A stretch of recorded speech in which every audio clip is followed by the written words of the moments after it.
Hariram sir की। आपको कैसा लगा आप कमेंट्स करके जरूर बताएं। और मैं आपसे ये कहना चाहूँगा, आपका और हमारा सौभाग्य है कि फिजिक्स के प्रकांड को हम कह सकते हैं विद्वान हरिराम सर क्लास लेने का आपको अवसर प्राप्त हुआ। और इनका जो रस है ना पढ़ाने का, में आप लगभग 4 या 5 दिन जब आप लगातार इनकी क्लास लोगे तो मैं आपको गारंटी से कहता हूँ बाद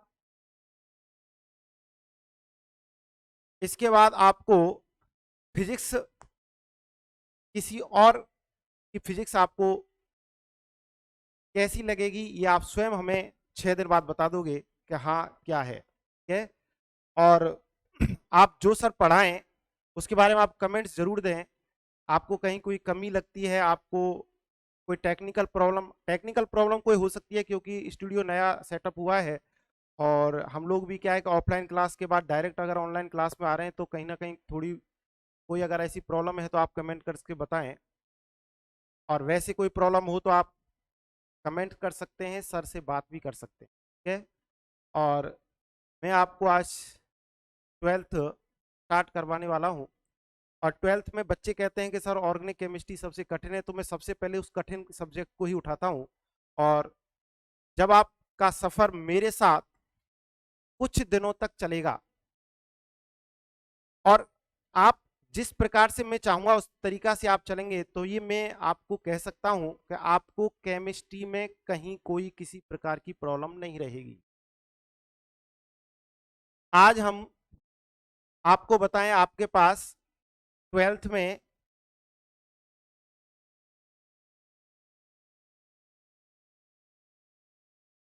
12th टोटल चैप्टर हैं अपने, कितने हैं बताए आपको? 16। उसमें आपके पास 9 चैप्टर फर्स्ट केमिस्ट्री जिसको अलग कर दिया है, 7 चैप्टर आपके सेकंड केमिस्ट्री में हैं।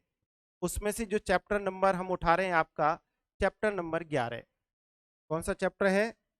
चैप्टर 11। और चैप्टर का जो नाम है वो है एल्कोहल, फिनॉल,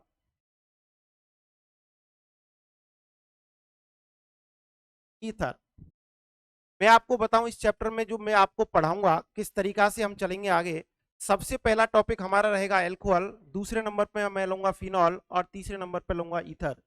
इसका जो अंक बाहर है वो 5 अंक इस चैप्टर के रहेंगे। कहने को तो 5 अंक हैं, लेकिन ये चैप्टर इस प्रकार से है कि आपके बाकी की जो 4 चैप्टर है ना ऑर्गेनिक केमिस्ट्री में कार्बनिक रसायन के, वो सारे के सारे इससे कनेक्टेड है। और इसमें जो हमारा शेड्यूल रहेगा पढ़ाने का, सबसे पहले सामान्य जानकारी के ये यौगिक क्या होते हैं, इसके बाद इनका वर्गीकरण, इसके बाद इनका नामकरण, इसके बाद इनका बनाने की विधि, इसके बाद फिजिकल प्रॉपर्टीज और फिर रासायनिक गुण, और लास्ट में इनके उपयोग और अंतर, ये रहेगा। तो सबसे पहले अगर मैं बात करूं आपसे कि एल्कोहल क्या है, आपने एल्कोहल क्या है, तो एल्कोहल क्या है या मैं कहूं कि कार्बोक्सिलिक अम्ल क्या है, इसके बारे में जब बात चलती है ना तो ये हाइड्रोकार्बन के व्युत्पन्न हैं। कोई भी हाइड्रोकार्बन यौगिक है उनके व्युत्पन्न हैं एल्कोहल, ईथर, फिनॉल, कार्बोक्सिलिक अम्ल। अब मैं आप सबसे पहले बात करूं एल्कोहल। एल्कोहल क्या है? एल्कोहल वो कंपाउंड, वो यौगिक जिनमें हाइड्रोक्सी, हाइड्रोक्सी समूह किसे कहते हैं हम? OH। ऐसे यौगिक जिनमें OH क्रियात्मक समूह उपस्थित होता है उसको हम क्या कहते हैं? एल्कोहल कहते हैं। अच्छा, इसको परिभाषित कैसे कर सकते हैं हम? अगर ये आपको बताएं ये एल्केन है, अच्छा जो R है ना, R ये हाइड्रोकार्बन श्रृंखला को बताता है, प्रदर्शित करता है। अगर किसी हाइड्रोकार्बन एल्केन, किसी हाइड्रोकार्बन एल्केन से एक या एक से अधिक हाइड्रोजन का प्रतिस्थापन। अच्छा, प्रतिस्थापन का मतलब एक्सचेंज, हाइड्रोजन हटा दें और प्रतिस्थापन किससे करें? प्रतिस्थापन हाइड्रोक्सी समूह से कर दिया जाए। तो आप देखिए, जैसे मैंने कहा कि इस हाइड्रोजन को मैं हटा दूं और इस हाइड्रोजन के स्थान पर मैं क्या लगा दूं, बोलो? इसके स्थान पर OH क्रियात्मक समूह यदि मैं जोड़ देता हूं तो ये यौगिक जो प्राप्त होता है उसको हम क्या कहते हैं? एल्कोहल कहते हैं। ये कौन है? एल्केन। और ये कौन है? एल्कोहल। एल्कोहल। तो एल्कोहल हमने क्या कहा, किसे कहते हैं एल्कोहल? हाइड्रोक्सी क्रियात्मक समूह युक्त, हाइड्रोक्सी क्रियात्मक समूह युक्त हाइड्रोकार्बन यौगिक क्या कहलाते हैं? एल्कोहल कहलाते हैं। मैंने आपको बताया परिभाषित कैसे करेंगे। किसी भी हाइड्रोकार्बन एल्केन में से, भी हाइड्रोकार्बन एल्केन में से एक या एक से अधिक हाइड्रोजनों का प्रतिस्थापन इसके द्वारा कर दिया जाए, हाइड्रोक्सी समूह द्वारा कर दिया जाए, तो उसको हम क्या कहते हैं? एल्कोहल कहते हैं। देखिए, एल्कोहल की बात करें तो एल्कोहल को सामान्यतया हम ROH से प्रदर्शित करते हैं। किससे प्रदर्शित करते हैं? ROH से प्रदर्शित करते हैं। मैंने अभी आपको लिखा, ये एल्केन लिया, एल्केन में से एक हाइड्रोजन गया, उसके स्थान पर कौन जोड़ा, बोलो? OH समूह जोड़ा। OH क्रियात्मक समूह किसका क्रियात्मक समूह है? एल्कोहल का क्रियात्मक समूह है। तो एल्केन में एक हाइड्रोजन को हमने किससे प्रतिस्थापित किया? हाइड्रोक्सी समूह से प्रतिस्थापित किया। क्या प्राप्त हुआ? एल्कोहल। इसको आप इस प्रकार से भी समझ सकते हैं, जैसे ये कौन है? ये कौन है? इसको हम जानते हैं, ये मैथीन है। क्या है ये? मैथेन। और इस मैथेन में से यदि मैं एक हाइड्रोजन को निकाल दूं, प्रतिस्थापन का मतलब एक्सचेंज, एक हाइड्रोजन को किससे प्रतिस्थापित कर दूं, बोलो? OH समूह से प्रतिस्थापित कर दूं। OH समूह क्या है? हाइड्रोक्सी क्रियात्मक समूह है। किसका है? एल्कोहल का। तो हमको क्या प्राप्त होगा, बोलो? CH3OH, alcohol. आपको हम बताएं, हमने 11th में क्या पढ़ा है? हाइड्रोकार्बन मूलक पढ़े हैं। एल्केन के मूलक हमने पढ़े हैं ना? एल्केन के मूलक हैं। तो आप देखिए, ये मैथेन है। ये क्या है? मैथेन। और मैथेन में से एक हाइड्रोजन को निष्कासित किया, तो आप थोड़ी देर के लिए देखिए, OH को भूल जाइए, आपको ये मैथेन का मूलक दिखाई देगा। कौन है? मैथिल। मैथिन का मूलक क्या है? मैथिल। ये आपने 11th में पढ़ा है। एल्केन में से, किसी भी हाइड्रोकार्बन एल्केन में से एक हाइड्रोजन को यदि हम निष्कासित करें तो जो समूह शेष बचता है उसको हम क्या कहते हैं? उसको हम एल्किल कहते हैं।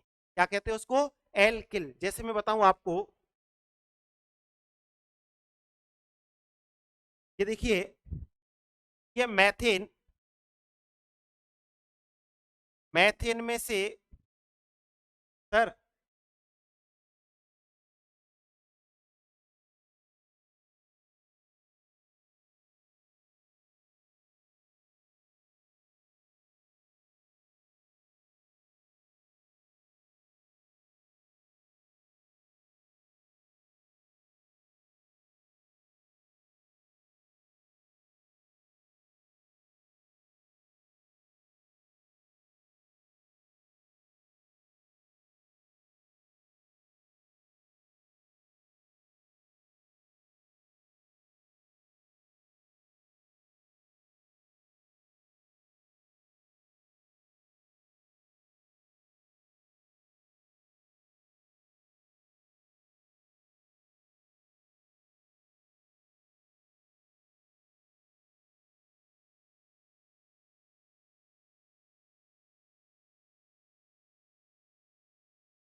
अब हाँ बेटा, अभी थोड़ा नेट प्रॉब्लम के कारण आपको 2 मिनट का डिस्टरबेंस हुआ है। अभी अपनी क्लास बिल्कुल रेगुलर। एल्कोहल के बारे में मैं आपको बता रहा था। एल्कोहल के बारे में क्या बता रहा था? मैंने सबसे पहले कहा एल्कोहल क्या है? हाइड्रोक्सी हाइड्रोक्सी क्रियात्मक समूह युक्त यौगिक क्या कहलाते हैं? एल्कोहल कहलाते हैं। और इसको हम परिभाषित करें कि किसी भी हाइड्रोकार्बन एल्केन में से हाइड्रोजन का प्रतिस्थापन हाइड्रोक्सी समूह मतलब OH समूह द्वारा कर दिया जाए तो जो यौगिक प्राप्त होता है उसको हम क्या कहते हैं? उसको एल्कोहल कहते हैं। जैसे मैंने कहा यह आर जो है, आर हाइड्रोकार्बन श्रृंखला को प्रदर्शित करता है। जैसे आपको मैंने लिया है क्या, ये आपको लिया मैथेन CH4 मैथेन, और इस मैथेन में से एक हाइड्रोजन को हमने किससे प्रतिस्थापित किया? OH समूह से प्रतिस्थापित किया। क्या प्राप्त हुआ? CH3OH। और इसका जो नाम है वो क्या नाम होगा बोलो? मैं आपको बता रहा था अभी, इसका नाम मैथिल एल्कोहल, मैथिल एल्कोहल।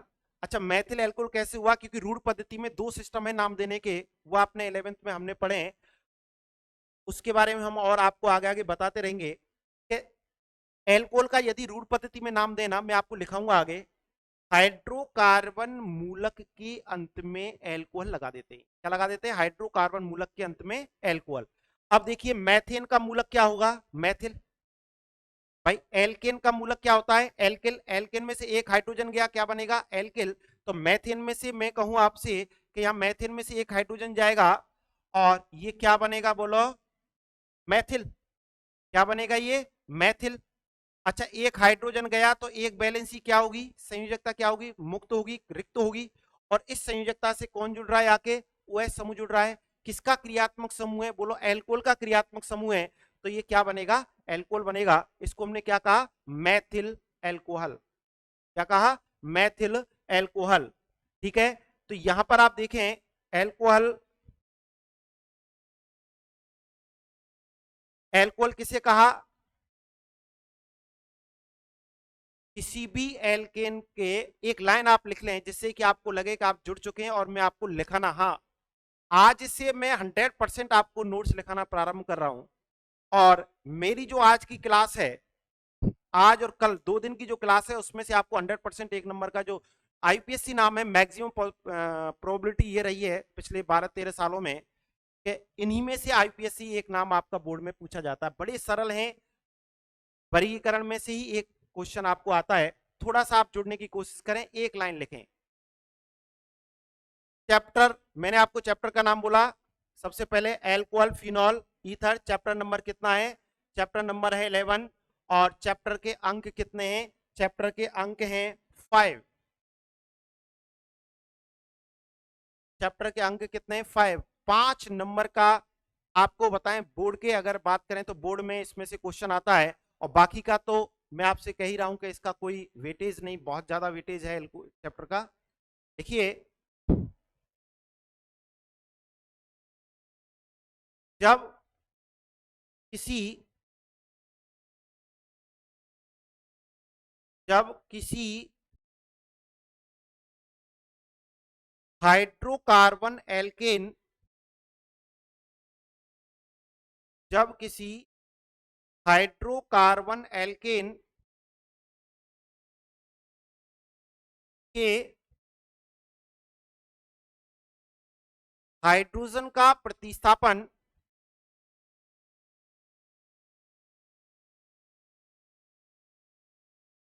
जब किसी हाइड्रोकार्बन एल्केन के हाइड्रोजन का प्रतिस्थापन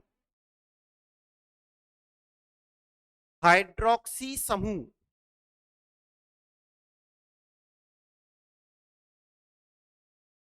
हाइड्रोक्सी समूह, अच्छा ब्रैकेट में आप क्या लिखोगे? ब्रैकेट में आप लिखना ये OH समूह, हाइड्रोक्सी समूह द्वारा कर दिया जाए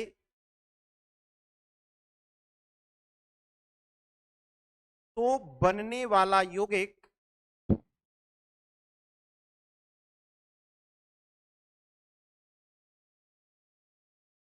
तो बनने वाला यौगिक एल्कोहल कहलाता है।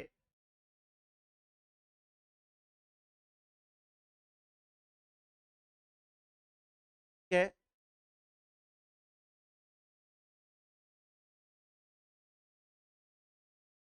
आप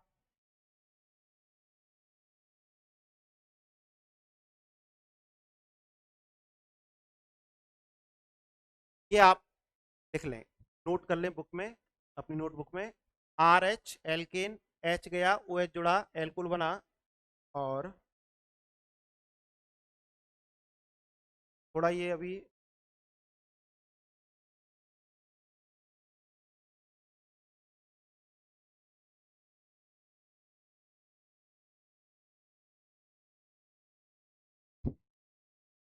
अच्छा, अगर किसी को लिखने में प्रॉब्लम है या मैं तेज बोल रहा हूँ या स्लो है तो आप कमेंट्स करके बता सकते हो।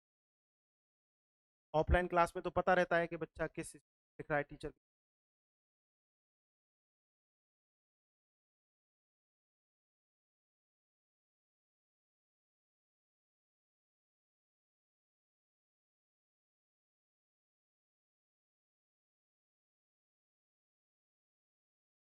अच्छा, देवेंद्र चौधरी भैया, अभी पूरा का पूरा मैं एक अभी रिपीट कर रहा हूँ, जो बच्चे जिन्होंने लिख चुके हैं वो ना लिखें, बाकी के मैं दोबारा से लिख रहा बोल रहा हूँ।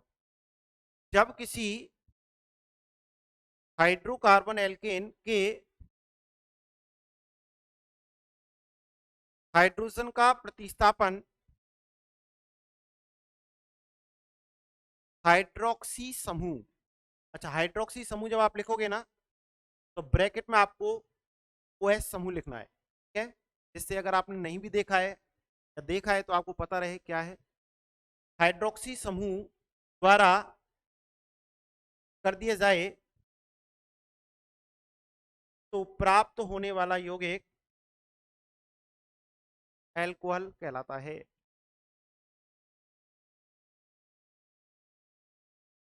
देखिए, आपको हम बताएं, एल्कोहल बता दिया किसे कहते हैं, दोबारा से आप नॉर्मली आप बता सकते हैं कि हाइड्रोक्सी व्युत्पन्न, हाइड्रोकार्बन श्रृंखला का हाइड्रोक्सी व्युत्पन्न क्या कहलाते हैं, एल्कोहल कहलाते हैं। इसमें अगर हम बात करें कि एल्कोहल को सामान्यतया आर ओ एच से प्रदर्शित किया जाता है। अगर बात करें मोनोहाइड्रिक एल्कोहल की, अभी हम वर्गीकरण करेंगे, तो उनका सामान्य जो सूत्र है आप जानते हैं ना, सामान्य सूत्र जो है CnCnH2n+2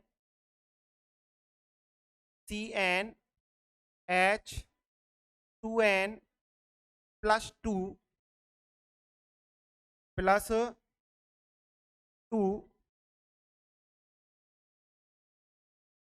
O। क्या होता है एल्कोहल का सामान्य सूत्र, CnH2n+2O, या आप इसको ऐसे भी लिख सकते हैं CnH2n+1OH। ये इसका सामान्य सूत्र। देखें आप एक लाइन एरो लगा के लिखें, एल्कोहलों को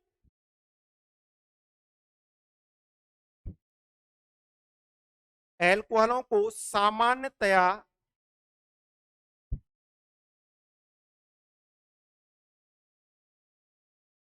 एल्कोहलों को सामान्यतया ROH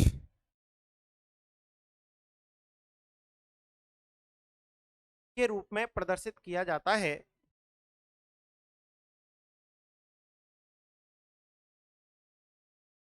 ROH के रूप में प्रदर्शित किया जाता है।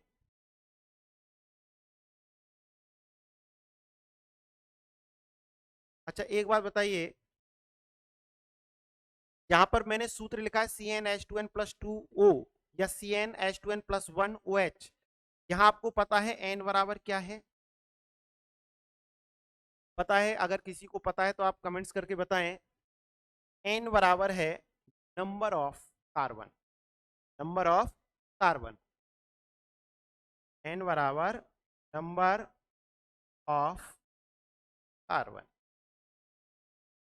कार्बन परमाणुओं की संख्या। यदि मैं आपसे बात करूं कि कार्बन, मैं कहूं कि एक कार्बन की श्रृंखला है, तो एक कार्बन की श्रृंखला के लिए n बराबर क्या होगा? एक होगा। n बराबर एक होगा तो यहां n पर उसका अगर मैं मान रखूं एक H2, अब n का मान कितना है? एक प्लस 2O, तो क्या हो जाएगा इसका सामान्य सूत्र? CH4O।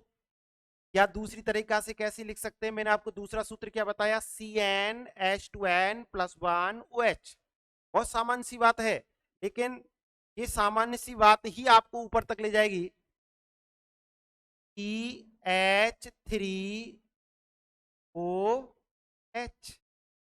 और अभी हमने क्या लिखा था? देखिए मैंने क्या कहा कि एल्कोहलों को सामान्यतया, क्योंकि सारी जो बात चलने वाली है वो मोनोहाइड्रिक एल्कोहल, अभी बताएंगे आपको मोनोहाइड्रिक एल्कोहल क्या है, वो सामान्यतया ROH से प्रदर्शित करते हैं। फिर मैंने दूसरी बात क्या कहा कि इनका सामान्य सूत्र क्या है? CnH2n प्लस 2O होता है। क्या इनका सामान्य सूत्र क्या होता है? CnH2n प्लस 1OH होता है, और इसको प्रदर्शित करते हैं ROH से। तो आप देख सकते हैं ये ROH का ही प्रतिरूप है या नहीं है?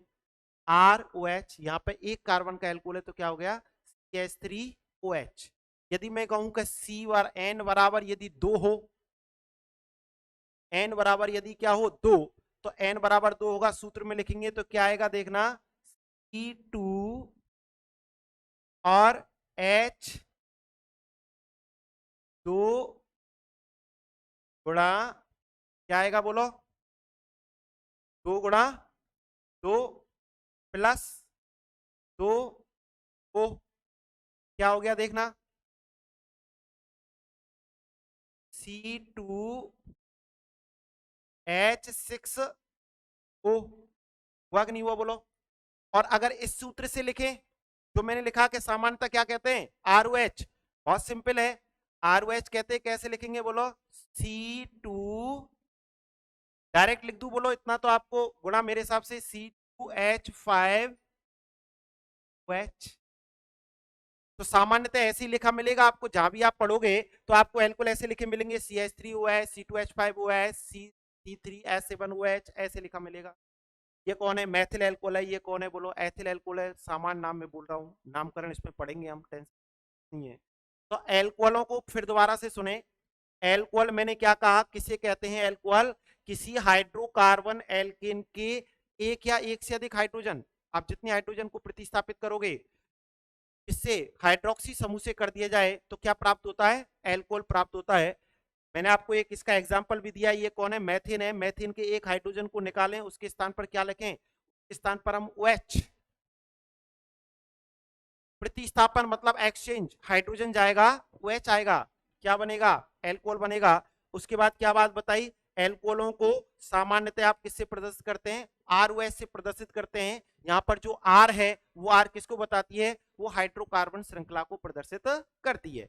अच्छा, इनका सामान्य सूत्र क्या है? CnH2n प्लस 2O होता है, या इसको आप क्या लिख सकते हैं? CnH2n प्लस 1OH, और इसके आधार पर आपने ये लिख दिया। यहां तक कोई दिक्कत है? नहीं। इसके बाद आगे अगर हम चलें, ये लिख लिया आपने, सामान्य सूत्र के बारे में लिखा, एक लाइन लिख लो। एल्कोहलों का सामान्य सूत्र,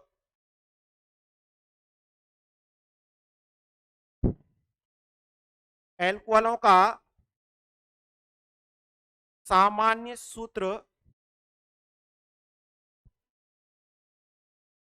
CnH2n plus 2O,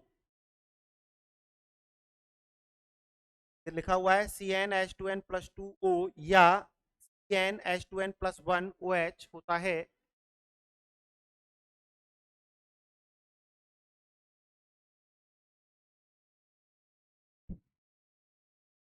CnH2n plus 2O या CnH2n प्लस 1OH होता है, जहां n बराबर कार्बन परमाणुओं की संख्या, number of carbon,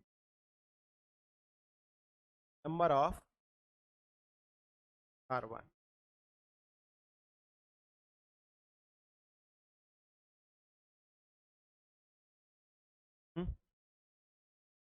H6,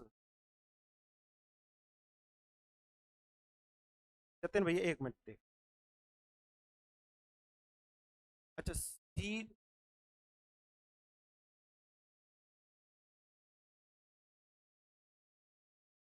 H6O ये बोल रहे हो जतिन भैया? देखिए सामान्य सूत्र है एल्कोहल का, कोई नहीं, एन H2N प्लस 2O, ठीक है। अब यहां की अगर हम बात करें ना, इसमें आगे और चलेंगे हम, ये सामान्य सूत्र है, ये क्या है? सामान्य सूत्र। तो एल्कोहल में क्या होते हैं बोलो? एल्कोहल में दो, एल्कोहल में दो कार्बन का यदि एल्कोहल है तो उसमें दो कार्बन होंगे, 6 हाइड्रोजन होंगे और एक ऑक्सीजन होगा, ठीक है। मैंने आपको ये सामान्य सूत्र लिखा। इसमें अगर हम थोड़ा सा आगे और चलेंगे तो एक बात और आगे बताऊंगा, अभी नहीं। और अगर मैं दूसरी बात कहूं कि एल्कोहल को लिखते कैसे हैं, ये मेरा पहला, सबसे पहला पॉइंट आपको शायद मैंने एरो लगा के लिखवाया था कि एल्कोहलों को सामान्यतया ROH द्वारा प्रदर्शित किया जाता है, द्वारा प्रदर्शित किया जाता है ROH। एल्कोहल का सामान्य सूत्र तो ये भी है, और एल्कोहल का सामान्य सूत्र CnH2n प्लस 1 OH ये भी है। तो इसके इसके द्वारा तो क्या बताया है कि एल्कोहल में, दो कार्बन के एल्कोहल में कितने कार्बन होंगे, कितनी हाइड्रोजन होंगी और कितनी ऑक्सीजन होंगे। और एल्कोहल को प्रदर्शित कैसे करेंगे? एल्कोहल को प्रदर्शित करेंगे ROH द्वारा। ROH का मतलब, आर का मतलब क्या है? हाइड्रोकार्बन श्रृंखला। अब देखिए इसको प्रदर्शित करने का तरीका कैसे लिखोगे? एल्कोहल, अगर ये दो कार्बन का एल्कोहल है तो उसको लिखेंगे कैसे हम? हमेशा C2H5OH, ये इसका सामान्य सूत्र है।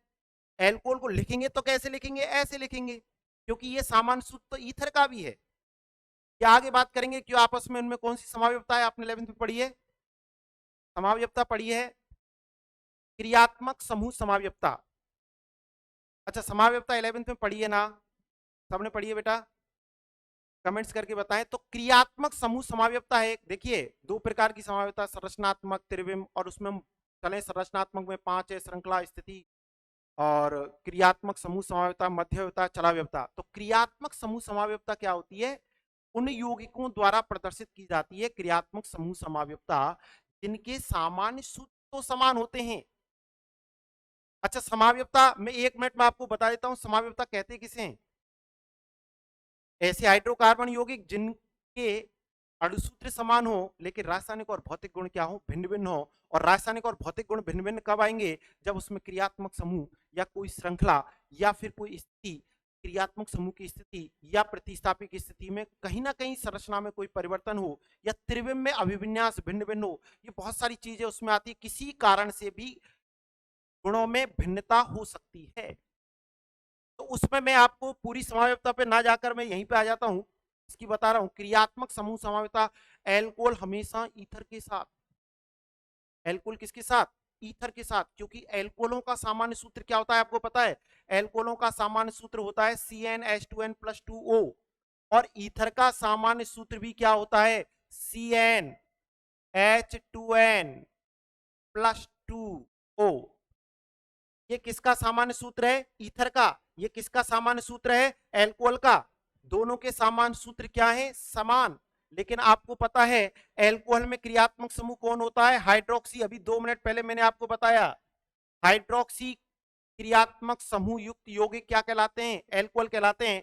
और ईथर में क्रियात्मक समूह क्या होता है? ईथर में क्रियात्मक समूह होता है द्विसंयोजी ऑक्सीजन, द्विसंयोजी ऑक्सीजन, जिसकी दोनों संयोजकताएं किससे संतुष्ट होती हैं? बोलो, हाइड्रोकार्बन श्रृंखला से। ये ईथर है और ये कौन है? एल्कोहल। ये एल्कोहल, ये ईथर। अब आप ध्यान से सुने, दोनों के सामान्य सूत्र क्या हैं? दोनों के सामान्य सूत्र, इसका सामान्य सूत्र क्या है CnH2n+2O, इसका सामान्य सूत्र क्या है CnH2n+2O। दोनों के सामान्य सूत्र समान हैं। मैंने आपको क्या बोला, एल्कोहल के सामान्य सूत्र CnH2n+2O या CnH2n+1OH। सामान्य सूत्र का मतलब उसमें आपको अनुपात बताना है परमाणुओं का, कौन सी अनुपात में ये उपस्थित हैं। तो मैंने कहा दो कार्बन के एल्कोहलों में जो संख्या होगी वो क्या होगी C2H6O होगी। और एल्कोहल को प्रदर्शित कैसे करेंगे आपको बताया ROH मतलब C2H5OH। अब इन दोनों में आप देखिए, क्योंकि क्रियात्मक समूह समाविता मैंने शब्द आपको दिया है तो उसको लास्ट तक आपको पहुंचाना है। आप देखिए कि दो कार्बन ये, इसमें देखिए दो संरचना इसकी बनेंगी CH3CH2OH। कौन है ये, एल्कोहल है, एथिल एल्कोहल है, एथेनॉल है। और ये कौन है बोलो, इसका नाम क्या है बताओ जरा, कमेंट्स में बताएं बेटा इसका नाम क्या है, कौन है ये बताइए, जिसको भी आता है कमेंट्स करें बेटा। ये 11th के हैं, नामकरण में है इसलिए मैं आपसे पूछ रहा हूं, नहीं है तो चलो मैं बता देता हूं आपको। ये एल्कोहल है, ये ईथर है। मैंने आपको भी थोड़ी देर पहले बताया ईथर में क्रियात्मक समूह क्या होते हैं, द्विसंयोजी ऑक्सीजन क्रियात्मक समूह उपस्थित होता है जिसकी दोनों संयोजकताएं एल्किल समूह से जुड़ी। अब आप देखो ये एथेनॉल है और इसका नाम, अगर मैं रूढ़ पद्धति की बात करूं तो डाइमेथिल ईथर है, और आईपीएससी पद्धति में आपको पता है ईथरों को एल्कोक्सी एल्केन लिखते हैं। ईथर को क्या लिखते हैं, एल्कोक्सी एल्केन, अर्थात एक समूह को तो हम क्या कहते हैं, एल्कोक्सी, क्या कहते हैं, एल्कोक्सी। ईथर का नामकरण प्रतिस्थापी के रूप में किया जाता है। इसको तो हमने क्या लिखा, एल्कोक्सी। एल्क यहां क्या ले रहे हैं, एल्क का मतलब देखिए, मैं आपको लिखना यो नहीं क्योंकि आपने 11th में पढ़ा है। एल्कोक्सी, एल्क माने हाइड्रोकार्बन श्रृंखला, कितने कार्बन की श्रृंखला बोलो, एक कार्बन की श्रृंखला को क्या कहते हैं, मैथ। तो इसका नाम क्या हो जाएगा बोलो, मैथॉक्सी। इसका नाम क्या हो जाएगा, मैथॉक्सी। और ये कौन है, मैथेन। तो इसका आईपीएससी नाम क्या है, एथेनॉल। इसका आईपीएससी नाम क्या है, मैथॉक्सी मैथेन। दोनों की आप देखिए, दोनों के अगर मैं अणुसूत्र की बात करूं, इसमें कितने कार्बन, 2, इसमें कितनी हाइड्रोजन, 6, इसमें कितनी ऑक्सीजन, 6। इसकी बात करूं कितने कार्बन बोलो, 2, कितनी हाइड्रोजन बोलो, 6, और ऑक्सीजन 1। दोनों के अणुसूत्र समान, लेकिन इसमें क्रियात्मक समूह कौन है, एल्कोहल। इसमें क्रियात्मक समूह कौन है, ईथर। तो दोनों के रासायनिक और भौतिक गुण अलग अलग के समान बोलो, अलग अलग। तो इनको हम क्या कहेंगे, समावयवी। कहीं ना कहीं कोई समानता है, लेकिन इसमें समानता, केवल अणुसूत्र में समानता, बाकी के सभी चीजों में क्या भिन्नता, उसको हम क्या कहते हैं, समावयवता। बहुत सिंपल है समावयवता। देखिए 11th की टॉपिक इसलिए बोल रहा हूं। समावयवता किसे कहते हैं, समावयवता कहते हैं किसे, ऐसे हाइड्रोकार्बन यौगिक जिनके अणुसूत्र समान हो लेकिन रासायनिक और भौतिक गुण भिन्न भिन्न हो, वो एक दूसरे के क्या कहलाते हैं, समावयवी। और इस गुणधर्म को समावयवता 2 प्रकार की होती है, फिर उसमें टाइप्स हैं, ये आप 11 में पढ़ चुके हो, और धीरे धीरे जैसे जैसे आती रहेगी मैं आपको पढ़ाता रहूंगा, ठीक है। अच्छा, अमित भैया और अभिषेक भैया, बिल्कुल इसका मैथॉक्सीमेथिन दिया है, बहुत बहुत बढ़िया, बहुत अच्छे। अच्छा अब अमित और अभिषेक गुप्ता होगा, गोयल।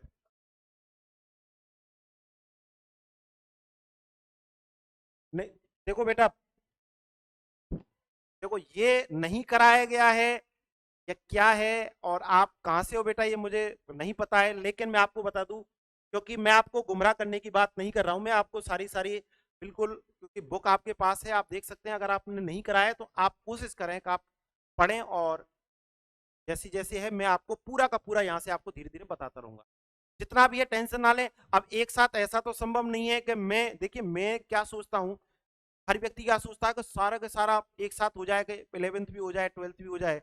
मैं आपको धीरे धीरे करके सारी चीजें एक एक साथ क्लियर, इसीलिए मैंने आपको, शायद आपको पता हो, कल में अगर आपने कल मेरी क्लास ली हो तो मैंने आपको कहा था कि ये जो हमारा सफर है, चैप्टर एल्कोहल फिनॉल ईथर रहेगा, इसमें हम चलेंगे। लेकिन इसमें मैं आपको जितना भी आपने किया है या नहीं किया है, जो आपको काम आने वाला है वो सारा का सारा मैं आपको समझा दूंगा, और मैक्सिमम कोशिश भी करूंगा जहां जितना लिखाने की जरूरत होगी मैं लिखा भी दूंगा। और अगर बच्चे चाहेंगे तो भाई सर पूरा ही लिखाना है, तो उसके लिए फिर मैं आपको अलग से हम आपकी व्यवस्था करेंगे 1 घंटे की, जिसमें मैं लिखा दूंगा। क्योंकि एक्चुअल में क्या है कि यहाँ जो मैं नोट्स नोट्स लिखाने की जरूरत क्यों है आपको पता है, भयावह स्थिति है। इस विषम परिस्थितियों में हम ये चाह रहे हैं कि बच्चों को अच्छे से अच्छा, कि जितना हो सके उतना हम देने की कोशिश कर रहे हैं। तो नोट्स लिखाने, बहुत सारे बच्चों ने कल कहा था कि सर नोट्स आप लिखाना प्रारंभ करें, जिससे हाँ बात भी सही है कि उनको लगता ही नहीं है कि कुछ भी लिखा ही नहीं है, क्या पढ़ा है क्या नहीं पढ़ा है, और हवा हवा उड़ा है। इसलिए मैंने आपको लिखाना चाहे तो इसमें मैं आपको 11th का मैटर नहीं लिखाऊंगा, और जो टॉपिक यदि आपको समझने हैं तो आप कमेंट्स में आप भेज दें, उनको हम एक्स्ट्रा क्लास लगा के और आपको लिखवा भी देंगे और आपको समझा भी। समझाना का तो जहां जहां आता रहेगा मैं समझाता रहूंगा, ठीक है ना। तो ठीक है सर, और कोई कमेंट्स है क्या? ठीक है, अब ठीक है, अब देखिए ये बहुत, अगर मैं इस पर बात करूं ना तो फिर मैं इसी पे निकल जाऊंगा और वो पूरा टाइम भी पता नहीं लगेगा, और लगेगा कि सर बस 2 लाइन लिखाइए। धीरे धीरे स्लो स्लो चलेंगे आप, पर आप मेरे साथ आप अगर कदम से कदम मिला के चलोगे ना, मैं सिर्फ आपसे एक बात, मैं आपसे कुछ नहीं चाहता, मैं सिर्फ एक चीज चाहता हूं, बरसात जब होती है ना तो आपके पास पात्र कितना है, आपके अंदर पात्रता क्या है, आप 100% ग्रहण करने की कोशिश करें। आप जितना अधिक ग्रहण करोगे मैं आपको वो मटेरियल दूंगा, ये ये मेरी हॉबी, मतलब ये एक टीचर का एक गुण भी होता है, मतलब टीचर को चाहिए भी ये, जितना उसको आता है ना उससे बहुत ज्यादा वो बच्चे को देने की, ठीक है। तो आपकी जो भी प्रॉब्लम है आप बताते रहे, हम करते रहेंगे। कहाँ थे अपन? एल्कोहल सामान्य सूत्र हो गया, मैंने आपको लिखाया सामान्य सूत्र CnH2n+2O या CnH2n+1OH, जहां पर N बराबर कार्बन परमाणु की संख्या। यहां से फिर हम आगे चलते हैं, बहुत सिंपल है। देखिए बच्चों को क्या है कि ऑर्गेनिक केमिस्ट्री सर, कुछ बच्चों के हर साल आते रहते हैं, अब हम पढ़ाते हैं सर ये कठिन लगती है, तो आप एक बार बताएं जो कठिन है उसको पहले कर दो, फिर सरल को, क्यों कठिन को यदि हम पहले करेंगे ना तो हमारे पास कितना टाइम रहेगा, कि अभी क्या है मई है, मई के बाद मई जून जुलाई अगस्त सितंबर अक्टूबर नवंबर दिसंबर, तो आप मानो कि आपके एग्जाम जनवरी के लास्ट वीक में होंगे, क्योंकि एनसीईआरटी जिस हिसाब से सिलेबस है तो सीबीएसई के अनुसार एग्जाम होंगे। तो सीबीएसई का आपको पता है इस साल तो वो कोविड के कारण ऐसा हुआ, तो फरवरी में आपके एग्जाम फिनिश हो जाएंगे, जनवरी में आपके प्रैक्टिकल होंगे, तो आपका दिसंबर तक का टाइम है। तो कठिन को आपको समय ज़्यादा मिलेगा, और बाकी का तो देखिए कोई भी चैप्टर कठिन नहीं, कोई सब्जेक्ट कठिन नहीं, कोई चैप्टर सरल भी नहीं है और कोई सब्जेक्ट भी सरल नहीं है और कोई कठिन भी नहीं, ठीक है ना। तो समझाना, पढ़ना, मेहनत, ये बहुत जरूरी है। अब देखिए इसके बाद जो है एल्कोहल की बात हम कर रहे हैं, एल्कोहल हमने बता दिया किसे कहते हैं। सबसे पहले अब आप हेडिंग डालो, एल्कोहलों का वर्गीकरण। एल्कोहलों का एल्कोहलों का वर्गीकरण, एल्कोहलों का वर्गीकरण। भाई देखो, बिल्कुल तनाव मुक्त होके पढ़ो केमिस्ट्री, आप सब्जेक्ट को बिल्कुल, जैसे कोई चीज होती है ना, करो यार कुछ नहीं, बिल्कुल सिंपल, बहुत सिंपल, बहुत सरल। और आप जब आप मेरे साथ, अब देखिए पढ़ना, किसी टीचर से पढ़ना और किसी टीचर के साथ पढ़ना उसमें अंतर है। आप मेरे साथ यदि पढ़ोगे और साथ दोगे तो आप देखना, आपको अपने आप ही अभी कुछ ही दिनों में आपको पता लगने लग जाएगा कि हाँ कुछ यार कुछ परिवर्तन अंदर से हो रहा है। आपको ऐसा मन लगेगा कि हम पढ़ें, ज्यादा से ज्यादा केमिस्ट्री ही पढ़ें। भाई मन कहाँ लगता है, हर आदमी कहाँ जाने की कोशिश करता है, जहां रास्ता सरल हो, शॉर्ट हो, सस्ता हो, अच्छा हो, जहां ब्रेकर कम हो। और अगर हम ब्रेकरों को बिल्कुल साफ कर दें, नई सड़क बना दें, तो आपको चलने में मजा आएगा ना, केमिस्ट्री पढ़ने में मजा। लेकिन जितना पढ़ाया जाए, मैं आपसे ज्यादा टाइम की जरूरत आपसे नहीं कह रहा हूं, केवल जितना मैं पढ़ाऊं यहाँ उस वक्त आप 100% यहाँ रहें, कान आपके मेरी आवाज पर रहें, आंखें बोर्ड पर रहें, और घर जाके, अभी तो घर ही हो खैर, घर जाके और सिर्फ पर डे का 20 मिनट पढ़ लो, बस मेरी गारंटी है आप अलग आपके अंदर परिवर्तन। वर्गीकरण की बात करें तो एल्कोहलों को हम कई प्रकार से वर्गीकृत करते हैं। सबसे पहला जो वर्गीकरण है वह है OH समूह की संख्या के आधार। OH समूह की संख्या के आधार पर।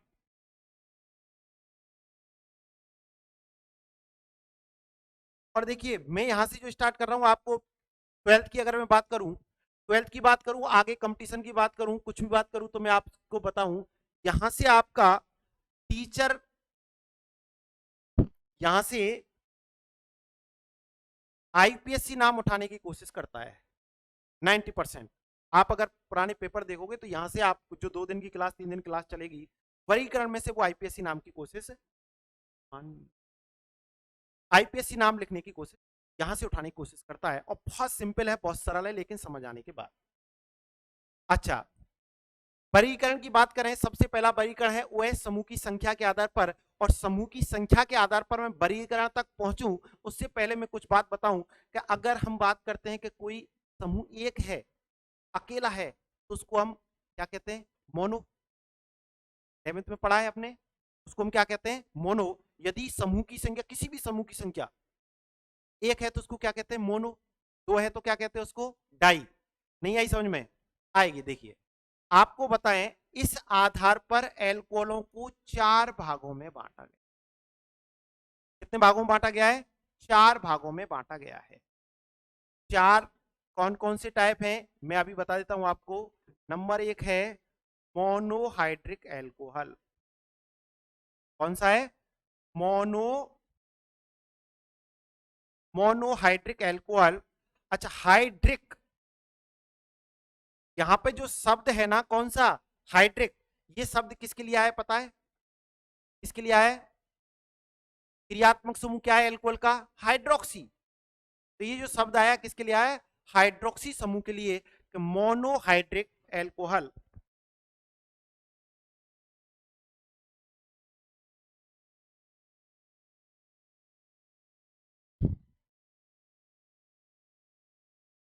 Monohydric alcohol. और दूसरा होगा कौन सा? Dihydric alcohol. हाँ, तो बताया अरुण सिंह। पहला होगा मोनोहाइड्रिक एल्कोहल, दूसरा कौन सा होगा बोलो? Dihydric alcohol. बिल्कुल। और मोनू भैया बिल्कुल सही है, मोनू है Arun Singh. Monohydric alcohol, dihydric alcohol और ट्राईहाइड्रिक एल्कोहल। और चौथा, अच्छा पूरा सेंटेंस आप हो जाएगा, ट्राईहाइड्रिक एल्कोहल। और चौथा कौन सा होगा? पॉली। अच्छा, वैसे आपको पता है पॉली माने क्या होता है? बहु। बहु माने एक। अब कहीं पर अगर हम बात करें कि 2 भागों में बांटे तो एक मोनो हो गया, एक पॉली हो गया, बोल कैसे? देखिए तीनों टाइप, चारों टाइप देखिए। मोनोहाइड्रिक एल्कोहल, मोनोहाइड्रिक एल्कोहल का मतलब क्या है कि ऐसी एल्कोहल, कैसी एल्कोहल?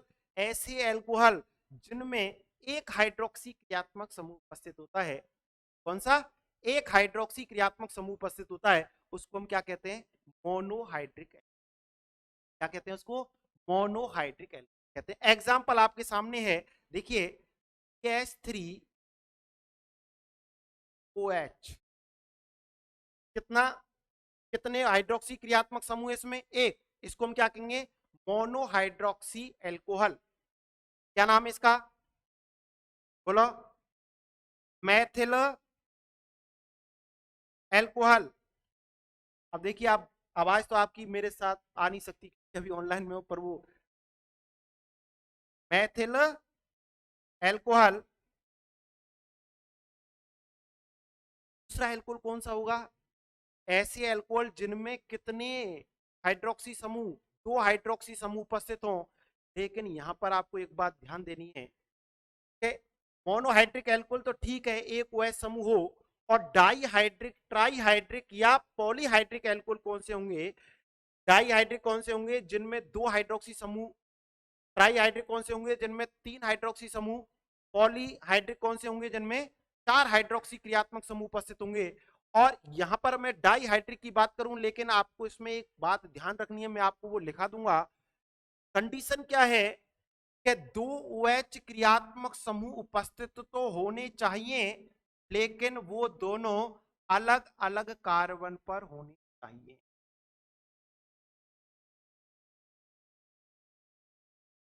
क्या कंडीशन है? ऐसे अल्कोहल जिनमें 2 हाइड्रोक्सी क्रियात्मक समूह भिन्न भिन्न कार्बन पर उपस्थित हों, उनको हम क्या कहते हैं? Dihydric alcohol. आप कहोगे भैया सर एक बार बताओ ऐसा क्यों?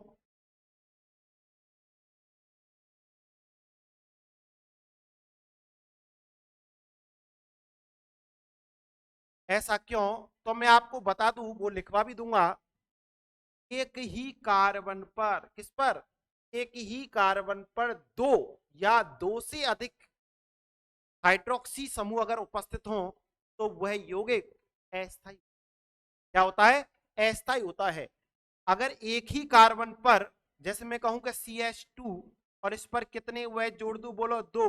क्योंकि सर आप कहोगे सर आपने कहा कि ऐसे अल्कोहल जिनमें दो, जिनमें क्या हो? 2 हाइड्रोक्सी समूह उपस्थित हो, डाईहाइड्रिक अल्कोहल होगा। लेकिन होगा बेटा, पर उसमें कंडीशन क्या है भैया? उसमें कंडीशन ये है कि जो हाइड्रोक्सी क्रियात्मक समूह है वो अलग अलग कार्बन पर होने चाहिए, एक ही कार्बन पर नहीं होने चाहिए। ये जो कंडीशन है ये अस्थायी होता है। ये क्या होता है? अस्थायी होता है। और प्रत्येक यौगिक इस ब्रह्मांड में, प्रत्येक जीव, प्रत्येक यौगिक क्या करना चाहता है? अपने आप को स्थायी करना चाहता है। और ये स्थायित्व कैसे प्राप्त करेगा? अगर किसी भी कार्बन पर 2 या 2 से अधिक OH समूह अगर उपस्थित होंगे तो वो तीव्रता से एक जल के अणु का निष्कासन करेंगे। क्या करेंगे? एक जल के अणु का निष्कासन करेंगे। आप अगर ध्यान से इसको देखें तो मैं अभी देखिए, मैं यहां बताता हूं आपको दोबारा से।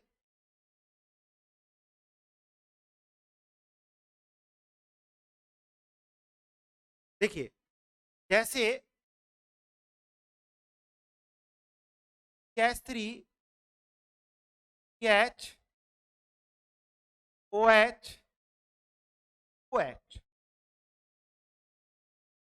मैंने कहा मोनोहाइड्रिक अल्कोहल किसे कहेंगे? ऐसे अल्कोहल जिनमें एक हाइड्रोक्सी क्रियात्मक समूह उपस्थित होता है, मोनोहाइड्रिक अल्कोहल कहलाते हैं।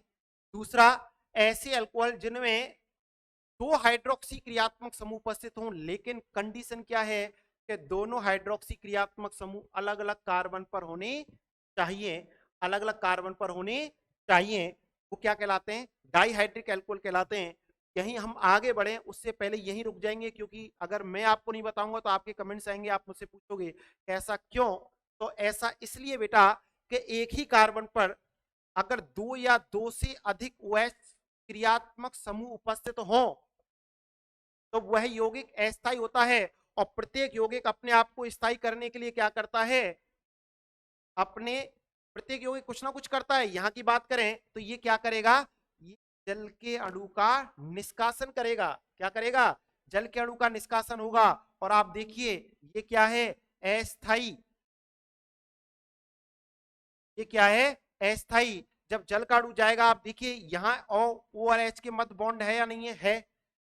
आपको पता है ऑक्सीजन की विद्युतीयता ज्यादा है, बंद के इलेक्ट्रॉन किसके पास आएंगे? ऑक्सीजन के पास आएंगे। तो ये ऑक्सीजन इन बंद के इलेक्ट्रॉनों को इसके साथ बंद बना लेगा और ये बंद के इलेक्ट्रॉन इस ऑक्सीजन के साथ जाएंगे।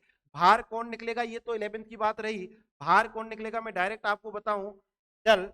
और देखिए क्या बनेगा? CH3, CH3 और CHO। कौन है ये? जानते हो इसको? ये देखिए इनसे परिचय आपका बहुत अच्छे से 11th में होगा, इसलिए मैं पूछ रहा हूँ। आपका पूरा चैप्टर नंबर 13 चैप्टर नंबर 12 पूरा इन्हीं से भरा हुआ है। तो आपको बताएं इसको हम ऐसे लिख सकते हैं, कैसे? अगर हम खोल के लिखें H, T double bond O H, कौन है कौन है? कमेंट्स करके आप बता सकते हैं बेटा, जिसको आता है वो बताइए, कोई नहीं, और नहीं आता तो कोई बात नहीं, ऐसी कोई बड़ी बात नहीं है। नहीं आता इसीलिए तो टीचर के पास आते बच्चे। अगर आपको आता तो फिर हमारा क्या काम था? ठीक है, ये क्या बनेगा? एल्डिहाइड। इससे कीटोन भी बन सकता है, हम आगे आपको एग्जांपल।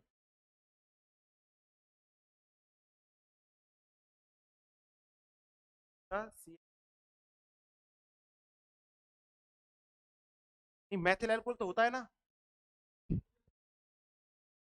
हाँ बेटा, क्या बोल रहे हो? क्या नाम उनका? ओमवीर भैया, CH3OH मैथिल एल्कोहल होता है ना? क्यों नहीं होता है? मैथिल एल्कोहल है, अस्तित्व है, 100% बनेगा। और ये तो है, जहरीली शराब में यही तो होता है। आपको पता है मैथिल एल्कोहल और एथिल एल्कोहल तो हमारे यहाँ आप भी सब जानते हैं, ये एथिल एल्कोहल है, ये मैथिल एल्कोहल है। जो जहरीली शराब है, जिसको हम कहते हैं कि जहरीली शराब पीने से इतने लोगों की मौत, शराब में कौन होता है आपको बता दें, उसमें मैथिल एल्कोहल होता है। तो मैथिल एल्कोहल बनता है, बनेगा कि नहीं बनेगा? 100%। अब देखिए क्या बनेगा? एल्डिहाइड और कीटोन। तो पुनः सुन लीजिए, मैं आपको लिखा दूंगा, एक ही कार्बन पर दो या दो से अधिक OH समूह क्या होते हैं? अस्थायी होते हैं, और वो अपने आप को स्थायी करने के लिए एक जल के अणु का निष्कासन कर देते हैं, और एल्डिहाइड या कीटोन स्थायी यौगिक परिवर्तित। तो हम पुनः किस पर आए? हम पुनः आए किस पर? अपने वर्गीकरण पर। ये मैं आपको लिखा दूंगा आगे, इसके बाद नोट में लिखा दूंगा, टेंशन ना लें। तो वर्गीकरण हमारा चल रहा है, और वर्गीकरण में आप देखिए मोनोहाइड्रिक एल्कोहल हो गया, डाईहाइड्रिक एल्कोहल हो गया, और फिर कौन सा होगा बोलो? अच्छा, इसका जो नाम है, इसका सामान्य नाम पता है आपको? इसका सामान्य नाम है, इसका सामान्य नाम है एथिलीन ग्लाइकॉल, एथिलीन ग्लाइकॉल। और आईपीएससी अगर नाम है तो क्या होगा पता है आपको? Ethane 1,2 diol. तो मोनोहाइड्रिक एल्कोहल कौन से होंगे? जैसे ऐसे एल्कोहल जिनमें एक हाइड्रोक्सी क्रियात्मक समूह उपस्थित होगा। डाईहाइड्रिक एल्कोहल कौन से होंगे? जिनमें दो हाइड्रोक्सी क्रियात्मक समूह भिन्न भिन्न कार्बन पर उपस्थित होंगे। और फिर ट्राईहाइड्रिक एल्कोहल कौन से होंगे?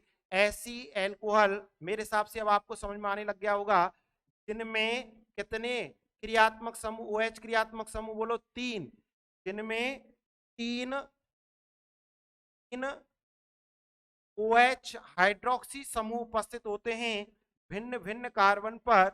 उनको हम क्या कहते हैं बोलो? उनको हम कहते हैं क्या? Trihydric alcohol. और ये, इसको आप अच्छे से जानते हो, ये कौन है? ये ग्लिसरॉल है। कौन है ये? ग्लिसरॉल। और इसको हम क्या कहते हैं? इसको हम क्या कहते हैं? ग्लिसरीन कहते हैं। और अगर इसका आईपीएससी नाम की बात करें तो आईपीएससी नाम में आपको पता है, किसी भी हाइड्रोकार्बन यौगिक का आईपीएससी पद्धति में नामकरण यदि करें तो सबसे पहला काम हमारा क्या होता है? श्रृंखला को छांटना। आपने श्रृंखला देखी, कितने कार्बन की श्रृंखला बोलो? 3 कार्बन की श्रृंखला है, छांट ले। उसके बाद हमको दूसरा हमारा नियम है, क्रमांकन हमेशा उस सिरे से जिस सिरे से क्रियात्मक समूह को न्यूनतम अंक मिलता है। क्रमांकन किधर से करेंगे? जिस सिरे से क्रियात्मक समूह को न्यूनतम अंक मिलता है। और जहां कंडीशन एक जैसी, वहां आपकी इच्छा वहां से करो। क्रमांकन हमेशा सिरे से होता है, सिरे से सिरे तक जाता है। अब क्रमांकन करें, 1 2 3। अब देखिए, एक OH कौन से नंबर पे? 1 पर, दूसरा 2 पर, तीसरा किस पर? 3 पर। तो अब इसका नाम क्या हो जाएगा? सबसे पहले मुख्य हाइड्रोकार्बन श्रृंखला कितने कार्बन की बोलो? 3 कार्बन की श्रृंखला को क्या कहते हैं? प्रॉप। इसमें पहला अनुलंग लगेगा, कार्बन कार्बन के मध्य कौन है? Single bond, prop plus N, propane. उसके बाद इन क्रियात्मक समूह की स्थिति कौन से नंबर पर? 1 2 और 3। 1 2 3 और कितने? Try all. आपको पता है यदि एक से अधिक हो, क्रियात्मक समूह हो या कोई प्रतिस्थापी हो, तो उनका अनुलग्न से पहले 2 के लिए डाई, 3 के लिए ट्राई, 4 के लिए टेट्रा, पेंटा, इनका उपयोग किया जाता है। तो ये कौन है? Propane 1 2 try all. कम से कम 3-4 बार एक एक नंबर में इसका नाम पूछा। अब आप देखिए, मोनोहाइड्रिक एल्कोहल जिसमें एक हाइड्रोक्सी क्रियात्मक समूह उपस्थित होता है, डाईहाइड्रिक 2, ट्राईहाइड्रिक में 3, और पॉलीहाइड्रिक में हम क्या कह देंगे बोलो? आपको पता है, ये तो बहुत अच्छे से जानते हैं कि ऐसे ऐसे एल्कोहल जिनमें 4 या 4 से अधिक क्या उपस्थित हो, हाइड्रोक्सी क्रियात्मक समूह उपस्थित हो, लेकिन अलग अलग कार्बन पर उपस्थित चाहिए।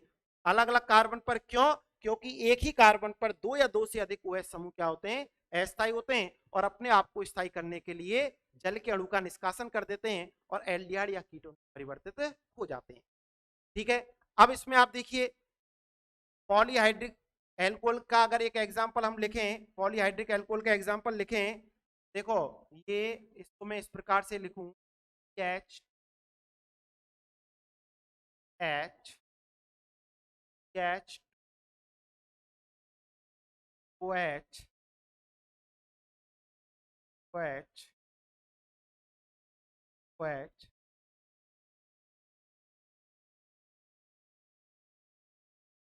आप देखिए कितने कार्बन की संख्या है, हम ऐसे लिख। हाइड्रोकार्बन श्रृंखला को प्रदर्शित करने के 3 तरीका हैं, पूर्ण संरचनात्मक सूत्र, संघनित संरचनात्मक सूत्र और आबंध रेखा सूत्र पढ़ा है आपको। ठीक है, पूर्ण संरचनात्मक सूत्र और संघनित संरचनात्मक सूत्र में क्या करते हैं, यदि समान समूह हो तो उनको छोटे ब्रैकेट में लिखकर और उनकी संख्या को नीचे लिख देते हैं। तो टोटल कितने कार्बन हो गए बोलो, 1 2 और 4 कितने हो गए, 6। कितने कार्बन का एल्कोहल है, 6। कितने हाइड्रोक्सी क्रियात्मक समूह बोलो, 6। तो इसका ये कौन सा हुआ, पॉलीहाइड्रिक एल्कोहल। तो वह समूह की संख्या, इसका नाम सामान्य नाम है इसका सॉर्बिटॉल। सामान्य नाम क्या है इसका, सॉर्बिटॉल। और अगर मैं आईपीएससी पद्धति की बात करूं तो इसका नाम क्या होगा, टोटल कितने कार्बन की श्रृंखला हो गई बोलो, 6 कार्बन की। 6 कार्बन की श्रृंखला में अनुलग्न वो सॉरी 6 कार्बन की श्रृंखला को क्या कहते हैं, हेक्स। प्रथम अनुलग्न एन, और उसके बाद क्या आएगा, 1 1 3 4 5 6 हेक्साऑल। बात समझ में आई। अब इसको थोड़ा सा हम बता देते हैं आपको, एक बार पुनः सुन लें। आज जो मैंने आपको पढ़ाया एल्कोहल, एल्कोहल किसे कहा, हाइड्रोक्सी क्रियात्मक समूह युक्त यौगिक एल्कोहल कहलाते हैं। अगर हम बात करें हाइड्रोकार्बन एल्केन में से एक हाइड्रोजन, एक या एक से अधिक हाइड्रोजन स्थापित करें किससे, वह समूह से प्राप्त हुआ एल्कोहल। इसके बाद हमने आपको बताया इनका वर्गीकरण, पहला वर्गीकरण है ओएच समूह की संख्या के आधार पर, और ओएच समूह की संख्या के आधार पर कितने प्रकार के, 4 प्रकार के। 4 प्रकार के कौन कौन से, monohydric alcohol, dihydric alcohol, trihydric alcohol और पॉलीहाइड्रिक एल्कोहल। मोनोहाइड्रिक एल्कोहल में ओएच समूह कितने होंगे, 1, और डाईहाइड्रिक में 2, लेकिन अलग अलग कार्बन पर। ट्राईहाइड्रिक में कितने, 3, लेकिन अलग अलग कार्बन पर। और पॉलीहाइड्रिक में कितने, 4 या 4 से अधिक, लेकिन अलग अलग कार्बन पर। और अलग अलग कार्बन पर क्यों, क्योंकि एक ही कार्बन पर, मैंने आपको बताया एक ही कार्बन पर 2 या 2 से अधिक OH समूह क्या होते हैं, अस्थायी, और वो तुरंत जल के अणु का, एक जल के अणु का निष्कासन करते हैं और स्थायी परिवर्तित हो जाते हैं। इसलिए अलग अलग कहा, यहां पर आपको हम बता दें, उसको हम, टाइम कितना, हाँ, तो एक है एग्जाम्पल, वो हम कल आपको बताएंगे क्योंकि उसमें हमको लगभग 10-20 मिनट आपको लगेगा। एक एग्जाम्पल है जो अपवाद है, और उसमें आपको बता दें, क्योंकि हो सकता है कि आप या तो अभी देखें, घर जाके देखना, या कहीं से आपको मिल जाए बुक में, तो हो सकता है मिले नहीं मिले आपको। तो एक एग्जाम्पल है जो अपवाद है, उसमें एक ही कार्बन पर 2 OH समूह होते हैं और वो स्थायी होते हैं, और उसका कारण भी मैं आपको कल बता दूंगा कि क्या है, पहले बता देता हूं।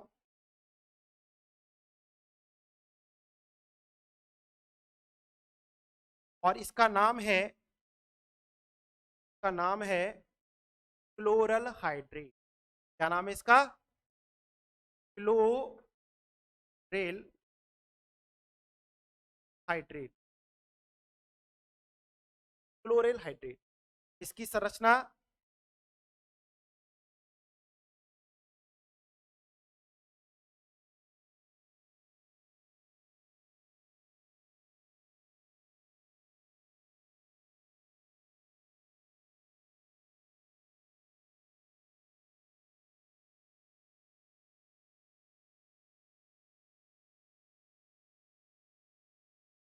ये स्थाई है। ये क्या है? स्थाई। इसमें एक ही कार्बन पर कितने हाइड्रोक्सी समूह है? 2, लेकिन ये स्थाई है।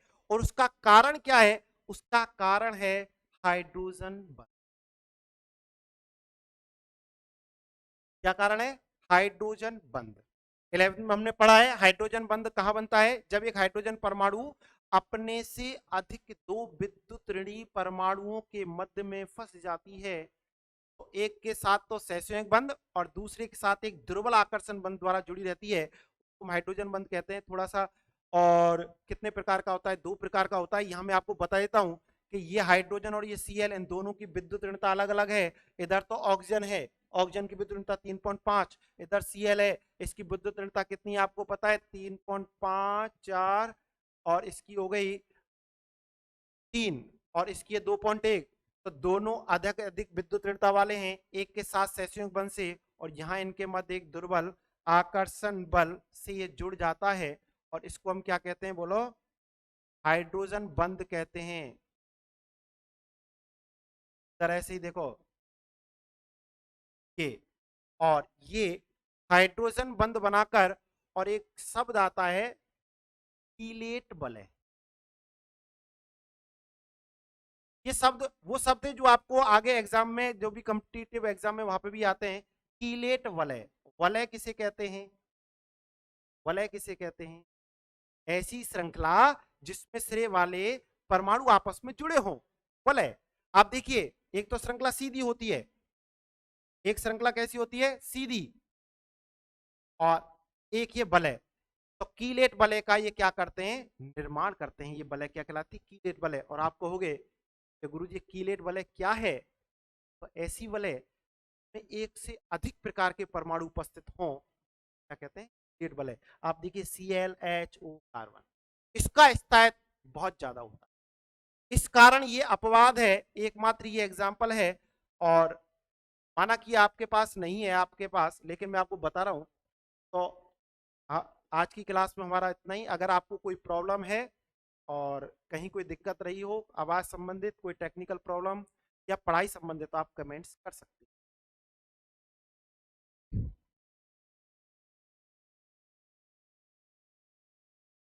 क्या कह रहा है? हाँ, नमस्ते। वो क्या है कि ये कुछ बच्चे इनके पढ़े होंगे ना, तो वो कुछ बच्चों के कॉल्स वगैरह जैसे आ रहे थे कल से कि सर, क्योंकि सभी जगह के स्टूडेंट पढ़े हैं, तो उनको लगा है कि सर यहाँ खेलनी में आए। Thank you. अच्छा अच्छा अच्छा। नहीं, वैसे अगर आर्ट का देखिए, समझना आर्ट्स क्या है। आर्ट तो और भी कठिन है। साइंस सबसे सरल है, और साइंस में भी केमिस्ट्री सबसे सरल है। ठीक है, वो पढ़ना, थोड़ा सा मेहनत। Thank you sir.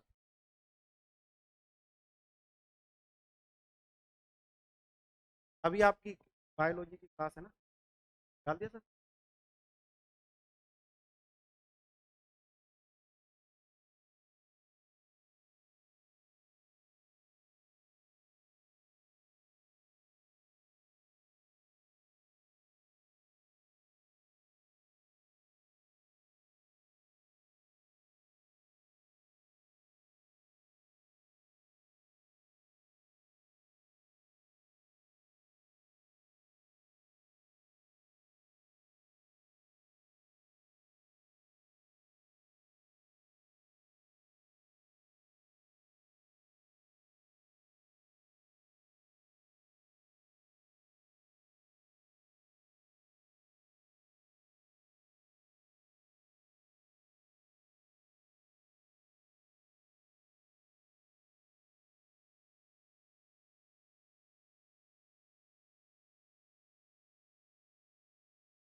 एक मिनट, क्या नाम है उसका? है? हाँ बेटा, राम्या तमर। एक मिनट बेटा, एक मिनट, अभी बायो की क्लास स्टार्ट होगी। राम्या तमर बेटी ऐसा है, गुड़िया, जो आपका 11th का रह गया है, अभी आप हमसे जुड़े और हमारे साथ चलें। आपका जितना भी 11th का अगर आपको कहीं कोई प्रॉब्लम रही है या आपका रह गया है, पूरी तरह 100% हम कराएंगे। अगर नहीं कराया तो हम करा देंगे, करा भी दिया अगर आपको कहीं कोई प्रॉब्लम भी है तब भी हम आपको करा देंगे। ठीक है, बिल्कुल आप तनाव में ना रहें। और आप कोई बात है तो आप सर के नंबर पे अभी कॉल कर सकते हो, बाकी का कोई प्रॉब्लम है तो मेरे नंबर पे भी आप कॉल कर सकते हैं कुछ दिनों बाद। ठीक है, थैंक यू।